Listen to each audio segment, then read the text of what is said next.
Well, we're in the AAMI Studio and having the opportunity to sit down with Richard Bancroft, Senior Director Scientific at STERIS. Richard, in addition to your day job, you are also our chair for ISO TC 198, Sterilization of Healthcare Products. You're Mhm. super busy. It's a pleasure to be in those roles, but you're right. Yes, super busy at the moment, especially as we prepare for the upcoming meeting of ISO TC 198. So the plenary meeting plus most of our working groups meeting in China next month. Yeah, very busy time. Tell us a little bit about what we can expect from the plenary. So the plenary is really the sort of formality of ISO TC 198. So it's the way that we can implement things relatively quickly.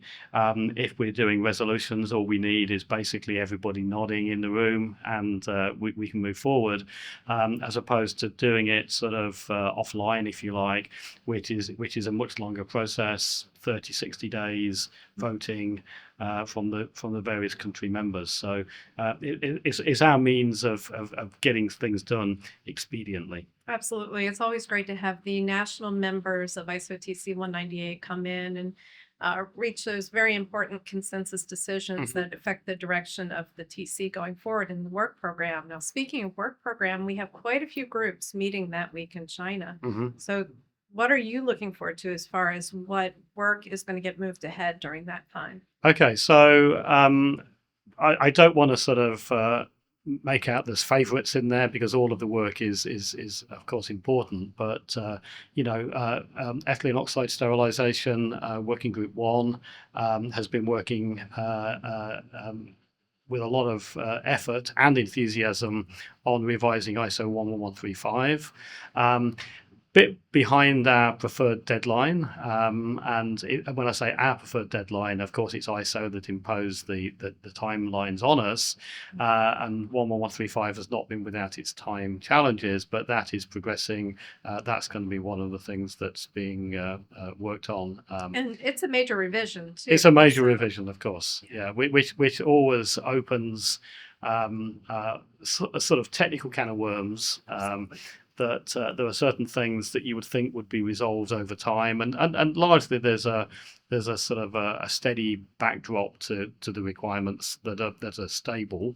Right. But there's also, that people like to bring areas that are sometimes quite polarizing, and that's something that, of course, we don't like. What we're striving for, of course, is consensus. Now, consensus doesn't mean, of course, unanimous agreement, but it does mean that we need to have at least a majority of people in agreement that that's the right thing to do. And when you have these sort of polarizing topics, you seem to have a couple of camps, and we need to sort of get rid of that and get back to the basics of what we're trying to do.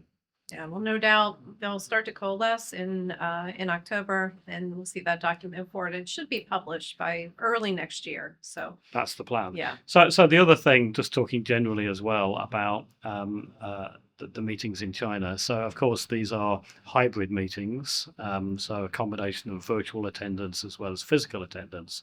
But for me personally, I'm always excited that we have the physical component, because it gets the work done far more effectively, far more efficiently than we ever can do with purely virtual meetings. So it doesn't have to be a plenary where we're meeting face to face, of course, but it does mean that the workload is somewhat accelerated with those face to face people there.